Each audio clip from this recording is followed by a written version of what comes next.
Welcome to episode 41 of Inside Politics, for teens by teens, where I explore the politics and issues impacting our generation. I'm your host, Christina Li, and today I've invited Emerson Sykes, staff attorney at the ACLU Speech, Privacy, and Technology Project. Emerson, thank you so much for joining me here today. Thanks for having me.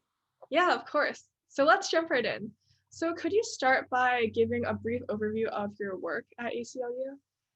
Sure. So as you said, I'm a staff attorney. And within ACLU, we have offices in all 50 states, but then we also have a national headquarters. So I work in the national headquarters, and we're divided up by project. So we have a women's rights project, we have a reproductive freedom project, LGBTQ, racial justice. We have immigrants' rights. We have lots and lots and lots of different projects. We work on lots of different issue areas.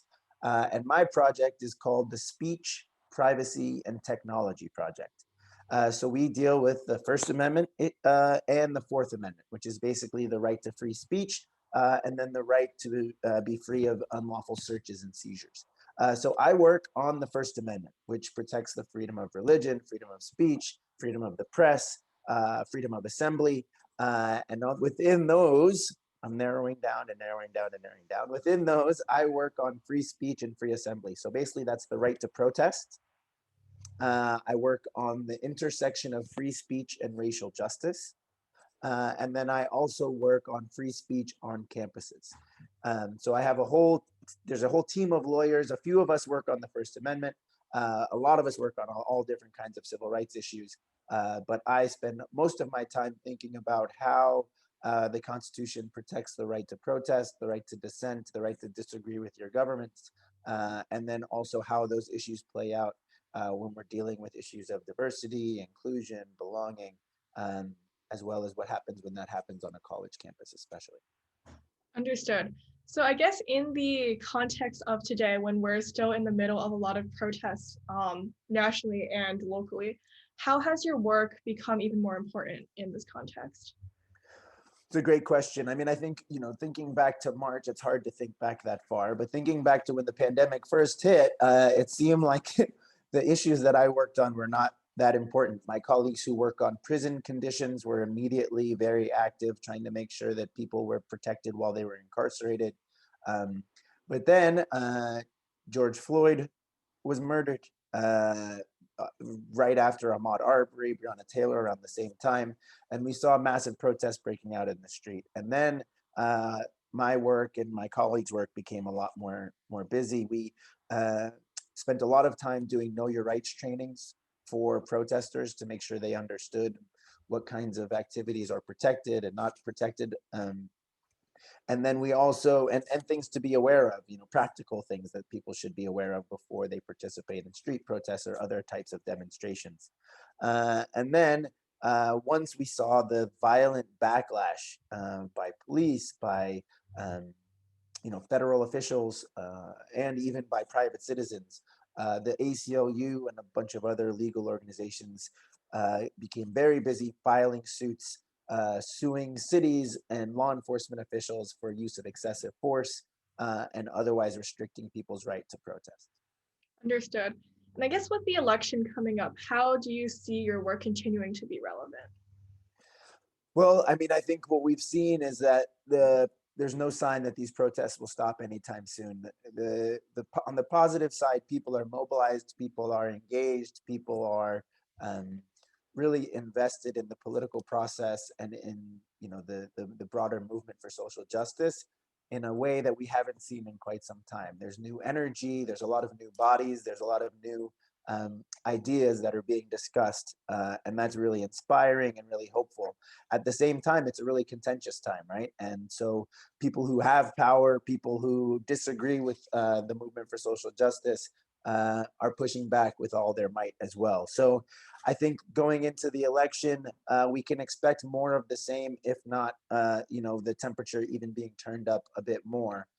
So protecting people's right to protest will continue to be a priority, whatever those, as long as their speech is protected, and we are committed to protecting the rights of protesters, no matter what their message might be. Understood. And I guess what's the interplay like between your legal work and like the protesters who are on the ground protesting? It's a great question. I mean, I think, the ACLU, there are some organizations that provide legal representation to people who've been arrested for disorderly conduct or for other, common charges that protesters face. The National Lawyers Guild is one. Local public defenders' offices can provide free representation to folks to sort of fight those types of charges. The ACLU and our local affiliates don't do that kind of work as much. We do what's called strategic litigation. So we try to think about what are the rules that are in place, what are the practices that are in place that are leading to these types of problems in the streets. So we're much less likely to work with a particular protester who might have gotten arrested for failing to clear the street. But if the police department or the city has an ordinance, has a policy of not allowing protesters, on any sidewalk, or they've violated their own policies. That's the type of action that the ACLU would intervene in when we think that either a policy or practice contravenes the Constitution. So we try to think about bringing cases that will have a broader impact, not just for one client, but for a whole class of people who are engaged in similar conduct. Understood. And I guess in your work, have you seen maybe like a generational difference in how I guess like the younger generations perceive the First Amendment versus the older generations? I think, yeah, there's always generational divides on all sorts of things. And I think, as I said, as the new energy and sort of vitality that we see among demonstrators is largely due to youth. There's a lot of older folks who are new to protesting who've also joined. So it's been an intergenerational thing, but at the same time, the youth, especially with organizing online, with using creative ways of putting pressure on folks, whether it's through memes or videos or petitions or whatever it might be. We've seen, I mean, we laugh at these kinds of activism, but they've actually changed the conversation, and in some cases changed policies. And so I don't scoff at those types of contributions from young folks within the movement. And at the same time, as you mentioned, there's been a lot of hand wringing around, young folks don't appreciate free speech the way older generations have. And I think a lot of that, some of the surveys, you have to really pay attention to how the question was asked. And I think part of the issue is that the phrase free speech has been so, I mean, one word is co-opted. Another, the Supreme Court said it's been weaponized by the right and the far right to sort of be a stand-in for the idea that people in power get to say whatever they want and they get to shut up people who are dissenting, right? That's the kind of what free speech has come to mean. When we say free speech, when the ACLU for exactly 100 years, we've been fighting for the right to free speech. What we mean is that the Constitution prohibits the government from prohibiting speech just based on the viewpoint that's expressed, right? We're very skeptical of the government having the authority to tell people what it's okay to think or say. And so it's from that perspective that we believe that it's really important to protect free speech, because without it, activists who are pushing for change, whatever political persuasions they might have, will be subject to restrictions by government. And so we push back on the idea that government should be able to silence dissent. Mm-hmm. Yeah, on the point about youth, I'm on TikTok a lot, and it's really amazing how powerful, like, when you get so many, like, Gen Zers, and then they just, like, all, just, like, from one post, they just, like, do amazing things, and it's pretty cool. Yeah. And I guess, like, with this, I guess, like, with the changing ways in which we communicate and do activism, like, in, like, with different kinds of social media and with different kinds of technology, how do you see this continuing to, I guess, like, develop as we look towards the future? Well, far be it from me, especially in October of 2020, to look too far into the future and make predictions. It seems like every day is a new adventure. But I mean, I think that it's certainly true that, our lives have become even more online. I mean, my job, I'm an attorney, but most of the time I'm on a laptop, to be honest, right? So whether I'm responding to emails or writing briefs or participating in Zoom calls, I'm, doing almost all of my work online. And that was true before the pandemic, and obviously more and more true now. And so I expect that the questions around how we want to regulate, how we want to interact with each other online will only become more pertinent. I mean, I think from the ACLU's perspective, uh, we believe that we need to still, as much as online life poses new threats and new challenges, it also provides new opportunities. I've talked to a lot of activists who've said, look, now we can participate in city council meetings, especially young folks who might have been at school uh, during the time of city council meetings at 10 a.m. on a Tuesday morning hearing or something like that. Now a lot more people can participate in that live stream than might have been able to make it to City Hall at that time and place, right?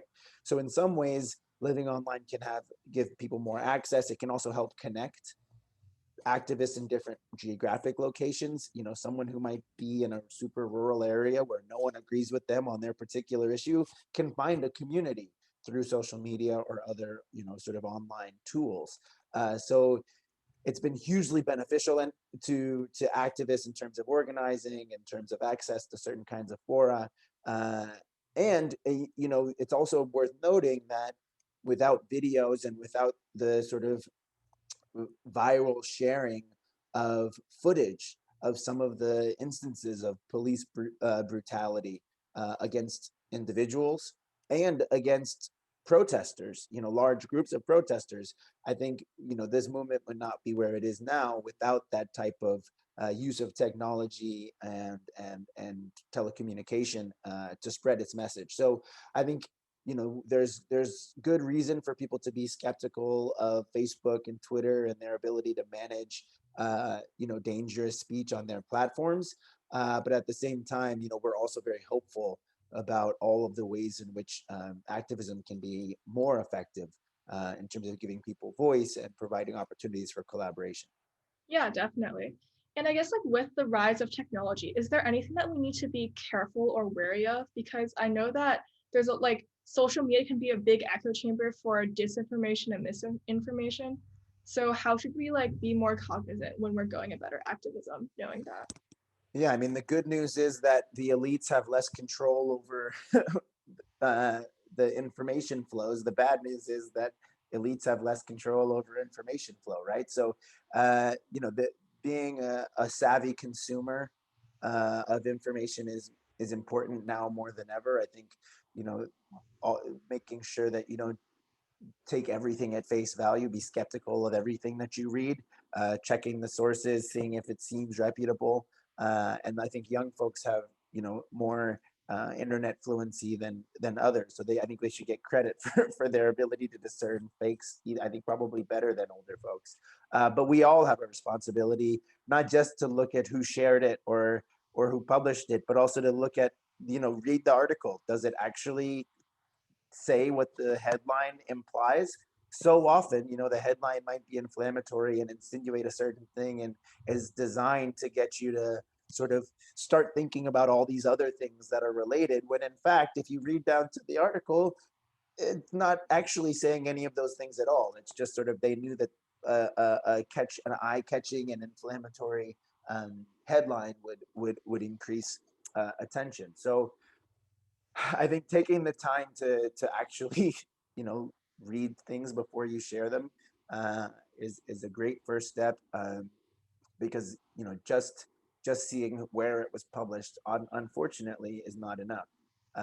And especially given that so much important news is broken by outlets that might not be the traditional outlets. So just because you don't recognize the source doesn't mean it's not good information, and just because it's from a reputable source doesn't mean it is good information. You really do have to dig a little bit deeper, which is unfortunate, but it's sort of, have to take the good with the bad in some respect. Yeah, definitely. And I guess like as a final message, do you have anything that you would like the viewers to know, especially like from a Gen Z angle, like speaking to Gen Z? Well, I just think that I work a lot with students, and it's my favorite part of my job because I'm always, you know, blown away by the creativity, the enthusiasm, and the deep empathy that so many young activists have, and the ways in which people are getting getting engaged in public debates and trying to push their country, their community, and the world to be a better place to live. So I say keep it up. I say I hope to live up to to the example that the youth are setting. And I think that we have to be honest. A big part of my job is also about sort of filling the gaps that we've created in people's educations. I mean, it's not Gen Z's fault that civics is no longer taught in schools. I mean, I'm 37 and civics wasn't really taught when I was in school either. I didn't learn a lot of that stuff until college and graduate school. So I think I encourage folks to try to understand, why is the Constitution written the way it is, and what are the real protections that are in it, and what do we like about it, what is useful about it, and what should be changed. So I think there are all sorts of resources that are available to folks online. Again, you have to check your sources and you have to have a variety of inputs. But the one thing I would say is that if you think that you're either high school or undergraduate education has gaps in terms of civic engagement, I encourage you to try to fill those. Yep. All right. Awesome message. Thank you so much, Emerson, for joining me here today. I really appreciate your insights. Stay safe, stay healthy, and I'll see everybody next time on Inside Politics. Hi, everyone. This is Christina. Thank you so much for watching Inside Politics, and please feel free to check out the rest of the interviews on my channel. See you next time.